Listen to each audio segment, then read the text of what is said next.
खेडेचा Lord Buddha चॅनलच्या सर्व दर्शकांना जय भीम. नमस्कार. आज भारतीय स्वातंत्र्याच्या अमृत महोत्सवानिमित्त राष्ट्रीय विधी सेवा प्राधिकरण अंतर्गत हक हमारा भी तो है @75 हा घरोघरी न्याय या संकल्पनेवर घरोघरी जिल्हा विधी सेवा काय सेवा आणि सुविधा जनतेला देते त्याविषयीचा कार्यक्रम 15 दिवसाचा सुरू आहे. 31 ऑक्टोबर ते 13 नोव्हेंबर या कालावधीत हा कार्यक्रम होणार आहे. आज आम्ही जिल्हा विधी सेवा केंद्र नागपूर इथे आलेलो आहे. आज या जिल्हा विधी सेवा केंद्राचे सचिव माननीय न्यायाधीश जयदीप पांडे सर यांची मुलाखत आज आपण लॉर्ड बुद्ध चॅनल करता घेणार आहे. पांडे सर, जय भीम. जय भीम. सर्व लॉर्ड बुद्ध टीव्हीच्या दर्शकांना सप्रेम जय भीम व नमस्कार. सर, सर्वात प्रथम माझा प्रश्न आपल्याला हा आहे की हा जो अमृत महोत्सवानिमित्त राष्ट्रीय विधी सेवेचा कार्यक्रम सुरू आहे की 15 दिवसात आपण भारतातल्या सर्व जनतेपर्यंत पोहोचणार आहे. हा कार्यक्रम आणि विधी सेवा प्राधिकरण कशा पद्धतीने काम करतं याविषयी आमच्या दर्शकांना तुम्ही माहिती द्यावी. बरोबर आहे. सर्वप्रथम मी जिल्हा विधी सेवा प्राधिकरण हे काय आहे याविषयी आपणाला सांगू इच्छितो. जिल्हा विधी सेवा प्राधिकरणाची स्थापना विधी सेवा प्राधिकरण कायदा 1987 साली अस्तित्वात आला. त्या कायद्याअंतर्गत जिल्हा विधी सेवा प्राधिकरणाची स्थापना झालेली आहे. हे कार्यालय जिल्ह्याच्या ठिकाणी जिल्हा न्यायालयात असते आणि त्या कार्यालयामध्ये वेगवेगळ्या स्वरूपाच्या सेवा व सुविधा दिल्या जातात. आता जो दुसरा प्रश्न आहे आपला की जो आता हक हमारा भी तो है 75 @75 आणि पॅन इंडिया आउटरीच प्रोग्राम असे दोन जे प्रोग्राम आलेले आहेत हे राष्ट्रीय विधी सेवा प्राधिकरण यांच्या माध्यमातून देण्यात आलेले आहेत. आपण ते प्रोग्राम आपण एक्झिक्युशन त्या प्रोग्रामचं करतो आहे. जिल्हा विधी सेवा प्राधिकरणामार्फत हक हमारा भी तो है @75 हे तुरुंगातील कैद्यांच्या प्री रिलीज कसे करता येतील यासाठी हा डेटा कलेक्शनचा एक कार्यक्रम आहे आणि त्या माध्यमातून प्रिझनर्सला आपण सोडवण्याचा प्रयत्न करत आहोत. तसंच pan India legal awareness programme हा एक दुसरा जो भाग आहे या कॅम्पेनचा, त्याच्या माध्यमातून आपलं डोअर टू डोअर म्हणजे जनजागृती करायची आहे आणि बेसिक कायद्याविषयी लोकांना समजून सांगायचं आहे. फार छान उपक्रम न्यायिक विभागाने हा सुरू केलेला आहे असं आम्ही म्हणू शकतो. पण ह्या व्यतिरिक्त जे आपलं जिल्हा विधी सेवा प्राधिकरण असतं ते जनतेला कुठल्या कुठल्या सेवा योजना देतं किंवा त्या कोणत्या योजना तुमच्या अंतर्गत खात्यातर्फे राबवल्या जातात? जिल्हा विधी सेवा प्राधिकरण च्या बाबतीत जर बोलायचं झालं आणि आम्ही देत असलेल्या सेवा आणि सुविधांच्या बाबतीत जर बोलायचं झालं तर मला सर्वप्रथम आपली भारतीय राज्यघटना याचा उल्लेख इथे करावासा वाटतो. आर्टिकल 14 नुसार सर्वांना समानतेची वागणूक द्यायला पाहिजे. कायद्यासमोर सर्व समान आहेत असं सूत्र आपण अवलंबलेलं आहे. आणि भारतीय राज्यघटनेच्या आर्टिकल 39 नुसार आपण ज्यावेळेस राज्य एखादी स्कीम राबवते किंवा न्यायालयाच्या बाबतीत सर्वांना समान संधीचा अधिकार असं राज्यांवर बंधनकारक आहे. त्यामुळे 39 आर्टिकलचा बेस घेऊन विधी सेवा प्राधिकरणाचा कायदा 1987 साली अंमलात आलेला आहे. या कायद्याचा उद्देश असा आहे की ज्या लोकांना न्यायालयीन प्रक्रिया फायनान्शियली त्यांना परवडत नाही अशा लोकांसाठी आपण फ्री लीगल एड म्हणजे मोफत कायदेविषयक सल्ला आणि वकील जिल्हा विधी सेवा प्राधिकरणामार्फत पुरवतो. ही एक स्कीम आहे. अशा अनेक स्कीम्स आहेत. ह्या स्कीममध्ये काही इन्कमचं म्हणजे जे तुमचं वार्षिक उत्पन्न असतं त्याची काही लिमिट आहे का? बरोबर आहे. विधी सेवा प्राधिकरणाचा कायदा 1987 नुसार कलम 12 प्रमाणे काही क्रायटेरिया ठरवलेला आहे.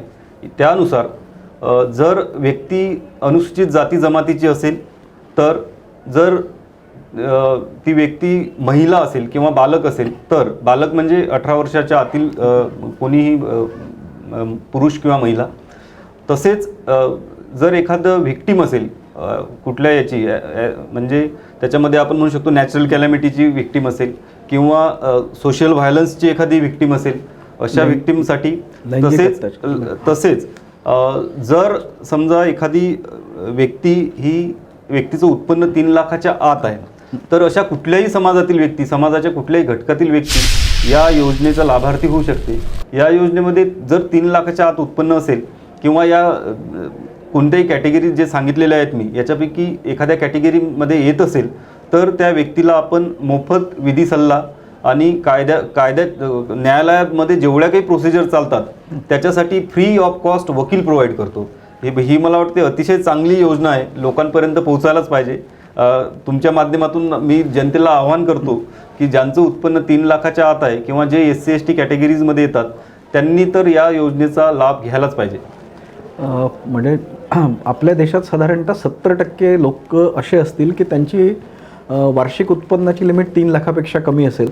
म्हणजे तुम्ही जरी डिस्ट्रिक्ट लेव्हलला म्हणजे हे काम करताय, पण आपण समाजातले म्हणजे समजा नागपूर जिल्हा धरला तर आज 45 ते 50 लाख लोकसंख्या आहे. माझ्या मते साधारणतः 30 लाख लोकांपर्यंत या योजनेची तुम्ही मोफत सल्ला आणि मोफत मदत देऊ शकता.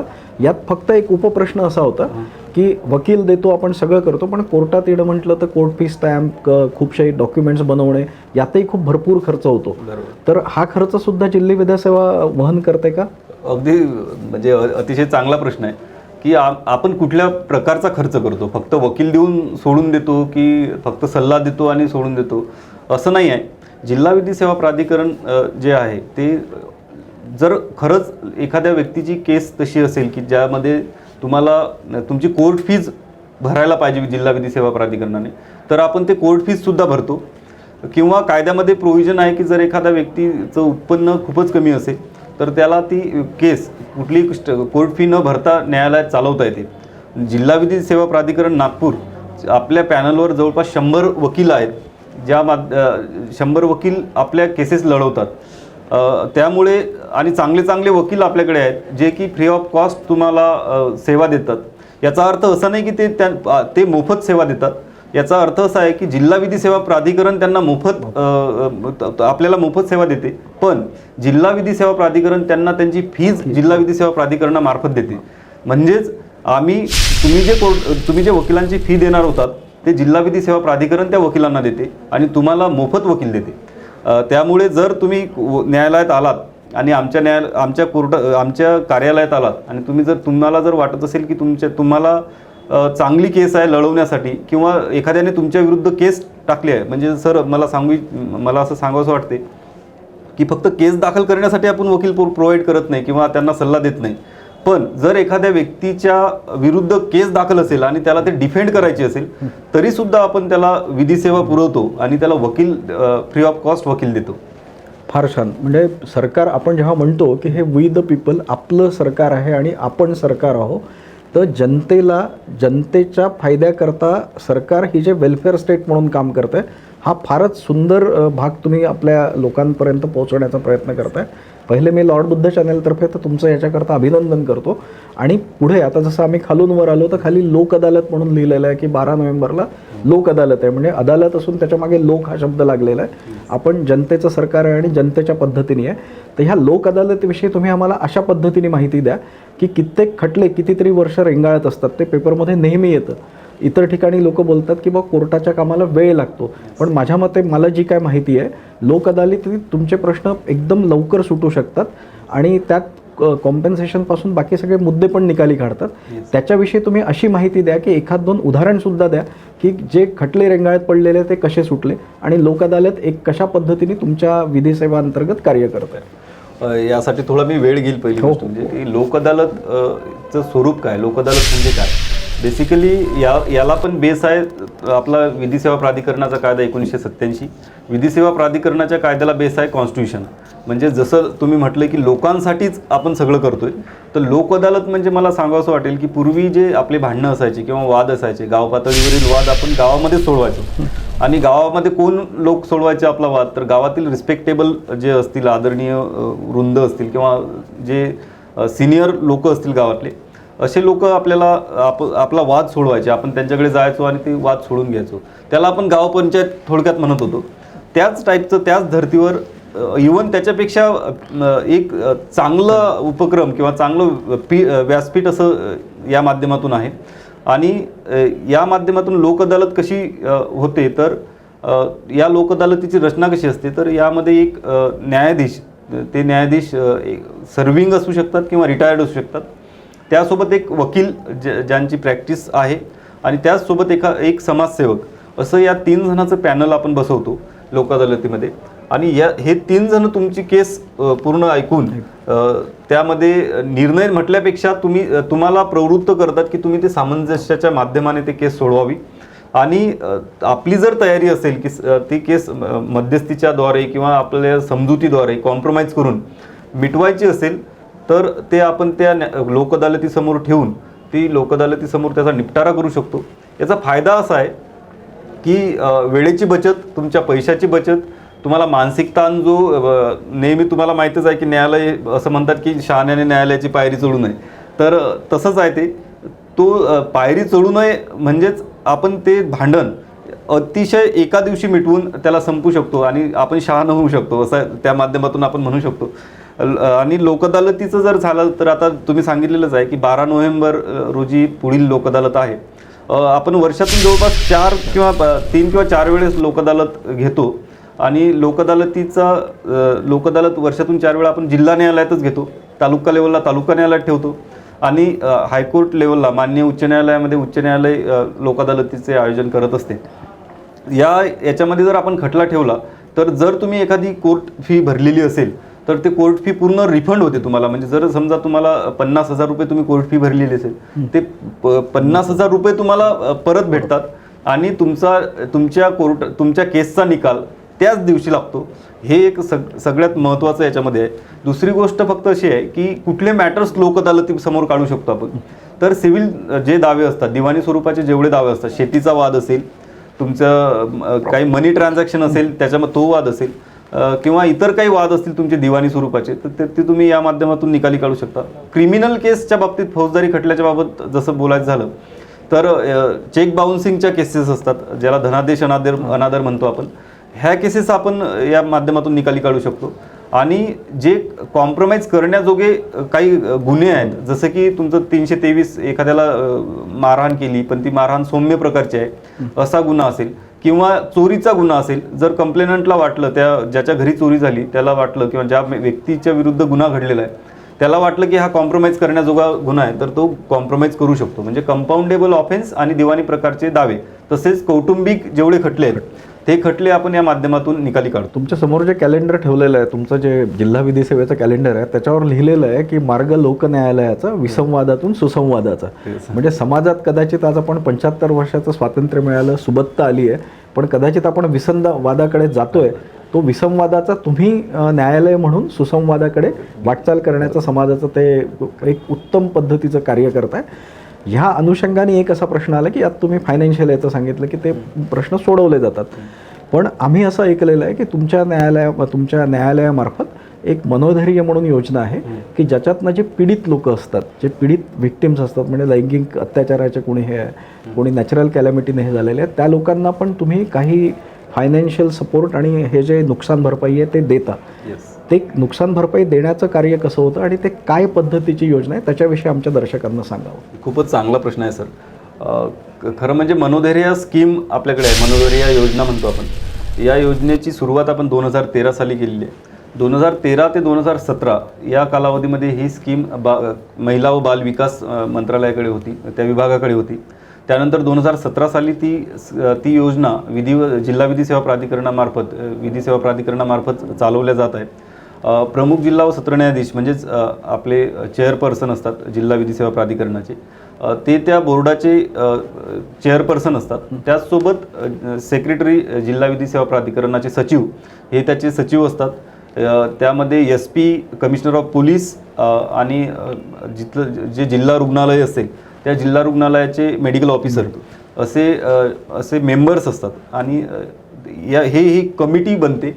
या कमिटीच्या माध्यमातून जे व्हिक्टीम आहेत, जसं आपण व्हिक्टीम म्हटलं, जे पीडित आहेत, ते पीडित कुठले, तर जे सेक्शुअल ऑफेन्सेस आपण म्हणतो की बलात्कार, रेप झालेला आहे किंवा लैंगिक छळ झालेला आहे किंवा बालकं असतील जे पोक्सो ॲक्ट 2012 साली आलेला आहे आपल्याकडे, त्याच्या अंतर्गत जर काही एखादा गुन्हा झालेला असेल किंवा ॲसिड अटॅकची पीडित असेल किंवा ह्युमन ट्रॅफिकिंग जे आपण म्हणतो की मानवी तस्करी म्हणतो आपण, त्या मानवी तस्करीच्या माध्यमातून जे महिला घेऊन जातात लोक, अशी जर महिला मिळून आली किंवा असे जर व्हिक्टीम या कॅटेगरीजपैकी कोणी असतील तर आपल्याकडे या योजनेअंतर्गत, मनोधैर्य योजनेअंतर्गत आणि पीडित नुकसान भरपाई योजनेअंतर्गत आपण जवळपास 10 लाखापर्यंतचं कॉम्पेन्सेशन, नुकसान भरपाई त्यांना देतो. आणि हे नुकसान भरपाई आपण आरोपीकडून नाही, तर ही नुकसान भरपाई आपण स्टेटकडून देतो. आता आपल्याकडे भरपूर प्रकरणं आहेत. नागपूरबाबत बोलायचं झालं तर जवळपास महिन्याला कमीत कमी 100 जे केसेस आहेत आपल्याकडे येतात आणि आपण त्याचा निपटारा करतो. त्यामध्ये बऱ्याच केसेस असतात की एक 14 वर्षाची बालक आहे, 14 वर्षाचा बालक आहे, त्याच्यापेक्षा कमी वर्षाचा बालक आहे, इव्हन 7 वर्षाचा बालक कधी कधी असते. यांच्या विरुद्ध गुन्हे झालेले असतात की त्यांना कळत पण नाही काही. नुसतं नुकसान भरपाई पैशाच्या स्वरूपात आपण देत नाही, एवढंच करून थांबत नाही, तर आपण त्या व्यक्तीचं, त्या व्हिक्टिमचं अगदी सर्वतोपरी रिहॅबिलिटेशन, पुनर्वसन करू शकतो. आपण त्याचा एज्युकेशनल खर्च, त्याचा मेडिकल खर्च आणि त्याला पुढे जीवनात मेन स्ट्रीममध्ये आणण्यासाठी जे प्रयत्न करावे लागतील ते जिल्हा विधी सेवा प्राधिकरणामार्फत आपण करतो. हे मनोधैर्य या स्कीममध्ये आपण 2 प्रकारचे कॉम्पेन्सेशन देतो. एक तर इंटरिम स्टेजला आपण घटना घडल्या जे आपल्याकडे येतात त्यावेळेस एक अंतरिम जे म्हणतो आपण नुकसान भरपाई ती, आणि त्याला फायनल जे असते फायनल नुकसान भरपाई, असे 2 प्रकार असतात आणि त्या माध्यमातून आपण त्यांना ती नुकसान भरपाई देतो. आता अर्ज कसा करायचा हा एक प्रश्न असू शकतो. तर पहिली गोष्ट, जर अशा स्वरूपाचा गुन्हा घडलेला असेल तर पोलिसांवरच बंधनकारक केलेलं आहे. त्यांनीच असं त्यांच्यावर जबाबदारी टाकलेली आहे की असा जर FIR त्यांच्याकडे आला तर त्यांनी ते FIRची कॉपी आणि इतर डॉक्युमेंट्स ते घ्यायचे आणि ते जिल्हा विधी सेवा प्राधिकरणाच्या कार्यालयामध्ये दाखल करायचे. त्या माध्यमातून ते केस रजिस्टर. म्हणजे कुठेही आजकाल जर अशी कोणती घटना घडली तर आपण जनतेला सुद्धा या बाबतीत सजग राहावं लागेल की जर आपल्या लोकॅलिटीत, आपल्या वस्तीमध्ये जर असं काही घडलं तर पोलिसांना, आपल्याला प्रतिष्ठित नागरिकांनी तिथे जाऊन किंवा जे विधी सेवा स्वयंसेवक असतात त्यांना सांगून या पद्धतीची माहिती जिल्हा विधी सेवा केंद्रापर्यंत गेली पाहिजे. हे करणं आपलं जनता म्हणून पण काम आहे. हे सरकार म्हणजे अशा पीडितांना सुद्धा जीवनात नव्याने उभं राहण्याची संधी देतात. हा सरकारचा फारच छान उपक्रम आहे. जिल्हा विधी सेवा जर महिन्याच्या 100 केसेस करतायत तर 1000-1200 केसेस अशा वर्षभराच्या होतील. म्हणजे समाजात हे जे गुन्हा घडलेलं आहे त्याच्यातून जीवनाला नवी उभारी देण्याचं काम जिल्हा विधी सेवा केंद्र करतं आहे. यात मला अजून एक याच्याशी निगडीत असा प्रश्न होता की जसं तुम्ही एका ठिकाणी आज बसलेलं आहे, पण तुमच्याकडे अशी एक पद्धत आहे की तुम्ही छोट्या छोट्या वस्तीमध्ये, लॉ कॉलेजेसमध्ये एक लीगल एड क्लिनिक म्हणजे विधी सेवा केंद्र पण देता. म्हणजे याच ठिकाणी सगळे जर लोक आले एका वेळी तर ते होऊ नाही शकत, पण असं ठिकठिकाणी जर असं गेलं तर डिसेंट्रलाइज पद्धतीने ही विधी सेवेची माहिती त्यांना मिळू शकते. या लीगल एड क्लिनिकविषयी थोडीशी माहिती आमच्या दर्शकांना द्या. आमचं विधी सेवा प्राधिकरण इव्हन राष्ट्रीय पातळीवर जे आहे किंवा राज्य पातळीवर जे आहे विधी सेवा प्राधिकरण यांच्यामार्फत वेगवेगळ्या स्कीम आहेत. त्यापैकीच एक विधी सेवा केंद्र, लीगल एड क्लिनिकची एक स्कीम आहे.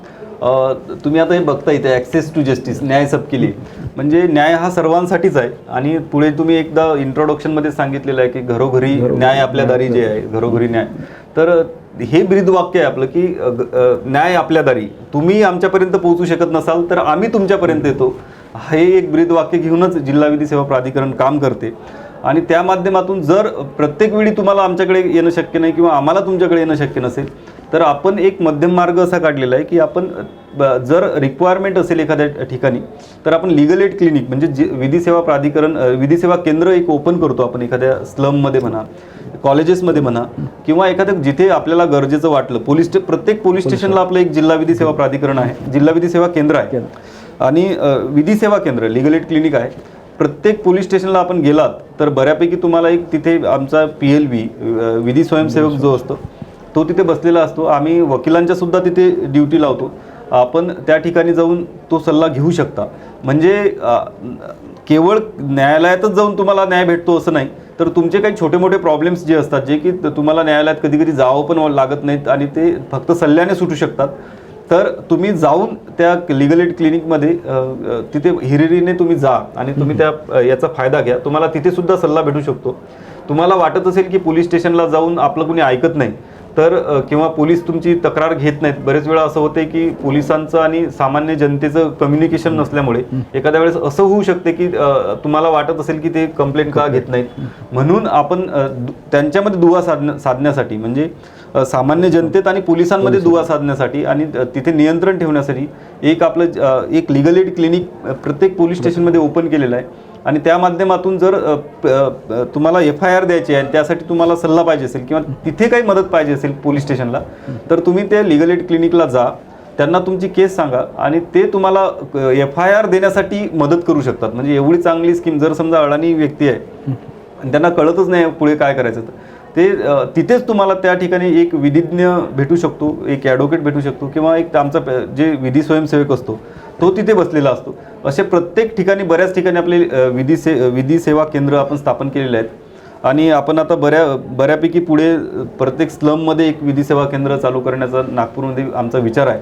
तर जर शक्य झालं आम्हाला तर आम्ही जास्तीत जास्त विधी सेवा केंद्र चालू करणार आहोत प्रत्येक याच्यामध्ये, सो दॅट लोकांना त्याच्या माध्यमातून जास्तीत जास्त सेवा पुरवल्या जातात. असं म्हणजे हा उपक्रम अशा पद्धतीने होईल की आपण जे एम्पॉवरमेंट हा शब्द आजकाल सगळीकडे वापरण्यात येतो, सबलीकरण, हे सबलीकरण ह्या माध्यमातून लीगल बाबतीतलं म्हणजे जे न्यायिक बाबतीतलं आहे हे शक्य होईल आहे. सोबत असं आहे की आता हे तुम्ही बोलताना सांगितलं की काहींना कळत नाही की तो गुन्हा दाखल होतो आहे की नाही होत आहे. काही जे छोटे मोठे गुन्हे असतात तर हे प्री लिटिगेशन किंवा मिडिएशन, आपण जे मध्यस्थी म्हणू शकू, समुपदेशन म्हणू शकू किंवा वैकल्पिक वाद निवारण केंद्र, अशी सुद्धा एक काही संकल्पना आहे. या संकल्पनेवर थोडंसं सांगावं. जिल्हा विधी सेवा प्राधिकरण जे आहे ते नुसतं तुमच्या केस संबंधी तुम्हाला वकील देत नाही किंवा ते तुमचे भांडणं मिटवत हे करत नाही, तर भांडणं होण्यापूर्वी जर त्याला रोखता आलं, आपल्याला त्याला थांबवता आलं, तर आपल्याकडे एक दुसरी सिस्टम पण आहे, ADR सिस्टम म्हणतात त्याला, alternative dispute resolution system, ADRS. या माध्यमातून आपण काय करतो तर तो वाद न्यायालयात कसा जाणार नाही या दृष्टीनेच आपण प्रयत्न करतो. म्हणजे एकीकडे आपण जिल्हा विधी सेवा प्राधिकरणाच्या माध्यमातून तुमची केस भांडायला किंवा डिफेंड करायला वकील देतो, तर दुसरीकडे तुमची केसच होऊ नये, तुमचा वादच न्यायालयापर्यंत जाऊ नये यासाठी आपण आपल्याकडे मध्यस्थी केंद्र ओपन केलेले आहे. दिवाणी प्रक्रिया संहिता आपल्याकडे एक कायदा आहे 1908चा आणि त्याच्यामध्ये कलम 89 आहे. त्यानुसार असं नमूद आहे की ADR सिस्टम आपण लागू करायला पाहिजे, अप्लाय करायला पाहिजे, ADR सिस्टम चा वापर करायला पाहिजे आणि त्या माध्यमातून आपण जास्तीत जास्त खटले हे निकाली काढायला पाहिजेत, असं एक त्याचा उद्देश आहे. आणि तोच उद्देश डोक्यात ठेवून हा वैकल्पिक वाद निवारण केंद्र आपल्याकडे आहे. त्या माध्यमातून आपण कन्सिलिएशनसाठी जातो, म्हणजे समुपदेशन पार्टीचं करतो. समजा उदाहरणादाखल जर सांगायचं झालं तर अतिशय उत्तम उदाहरण आपण पती पत्नीचं घेऊ शकतो की कौटुंबिक वाद असतात, सासू सुनीचे वाद असतात आणि त्या माध्यमातून जर त्या प्रत्येक खटल्यात काही केसेस करणं गरजेचं नाही किंवा कोर्टात जाणं गरजेचं नाही, तर अशा केसेसमध्ये ज्या केसेस न्यायालयात उभ्या करण्याचं काही कारणच नाही आहे, तर त्या प्री लिटिगेशन स्टेजलाच आपण थांबवू शकतो. त्यांना समुपदेशन करून हा एक मार्ग आहे आणि त्यांचं समुपदेशन करून त्या केसमध्ये आपण तिथेच थांबवण्याचा प्रयत्न करतो आणि बऱ्यापैकी आपण त्याच्यामध्ये यशस्वी होतो. कौटुंबिक खटल्यामध्ये तर आपण म्हणू शकतो की 60-70% आपल्याला त्याच्यामध्ये यश मिळते. आणि राहिला प्रश्न मग फक्त प्री लिटिगेशनच आहे का की वाद होण्यापूर्वीच आहे का, तर तसं नाही आहे. तुम्ही खटला दाखल केल्यानंतर सुद्धा जसं लोकन्यायालयामध्ये तुम्ही खटले ठेवू शकता, तसंच आपण मध्यस्थी केंद्राकडे सुद्धा खटले पाठवू शकतो, जे कंपाऊंडेबल आहेत, कॉम्प्रोमाइजेबल आहेत किंवा ज्या खटल्यामध्ये तडजोड होऊ शकते, असे खटले आपण काय करतो. तर असे खटले न्यायालयांना सुद्धा बंधनकारक आहे की तुम्ही ते खटले ओळखा आणि ते खटले मध्यस्थी केंद्राकडे आपल्याकडे पाठवा. न्यायालयात गेलात तुम्हाला तर पहिले प्रश्न विचारतात की तुम्हाला हे मॅटर सेटल करायचं आहे का, मध्यस्थीद्वारे सेटल करायचं आहे का. मग अशा वेळेस न्यायालय आपल्याकडे रेफर करते ते मॅटर आणि त्या मॅटरमध्ये आपण काय करतो तर एक मेडिएटर म्हणजे मध्यस्थी, ट्रेंड मेडिएटर म्हणतो आपण त्याला, की एक तज्ज्ञ जो मेडिएटर असतो त्याची आपण नेमणूक करतो आणि त्या ट्रेंड मेडिएटरकडे हे केस रेफर करून दोन्ही पार्टीचं म्हणणं ऐकून त्यांच्यामध्ये मध्यस्थी होण्यात तो एक दुवा असतो दोन्ही पक्षामधला आणि तो दुवा दोन्ही पक्षाचे मतभेद जे आहेत त्यांना संपवण्याचा प्रयत्न करतो आणि तुम्हाला मध्यस्थी करण्यासाठी प्रवृत्त करतो. हेच काम आहे. म्हणजे वैकल्पिक वाद निवारण केंद्र आपल्याकडे जिल्हा विधी सेवा प्राधिकरण नागपूर येथे आहे, इव्हन हायकोर्टमध्ये पण आहे, तालुका लेवलला पण आहे. असं हे सिस्टम पूर्ण आपल्याकडे आहे. दोन्ही प्रकारचं तुम्ही याच्यामध्ये खरं म्हणजे फायदा घेऊ शकता. एक तर तुमची केस असेल तर तुम्ही वकील घेऊ शकता किंवा तुम्हाला केसचा निपटारा करायचा असेल, कॉम्प्रोमाइज करायचं असेल तर कॉम्प्रोमाइज सुद्धा मध्यस्थीच्या माध्यमातून किंवा कन्सिलिएशनच्या माध्यमातून होऊ शकते. अजून एक चला बोलूया केंद्र म्हणून तुमच्या जिल्हा विधी सेवेची एक सेवा आहे, त्याच्याविषयी थोडक्यात सांगावं. बरोबर आहे सर. चला बोलूया, लेट्स टॉक असं इंग्लिशमध्ये ते कॅची लाईन आहे त्याची. खरं म्हणजे फॅमिली कोर्ट जे असतात, फॅमिली कोर्ट जिथे म्युनिसिपल एरिया आहे किंवा 20 लाखांपेक्षा जास्त लोकसंख्या आहे, अशा संख्येच्या ठिकाणी आपण फॅमिली कोर्ट सेपरेट इस्टॅब्लिश केलेले आहेत. कौटुंबिक न्यायालय असं मराठीत म्हणतो आपण त्याला.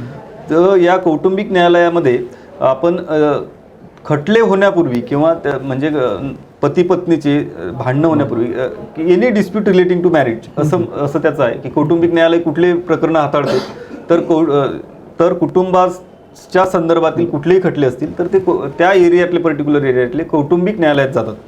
मग असं लक्षात आलं की ते खटले बऱ्यापैकी निपटारा दाखल होण्यापूर्वीच होऊ शकतो अशा खटल्याचा.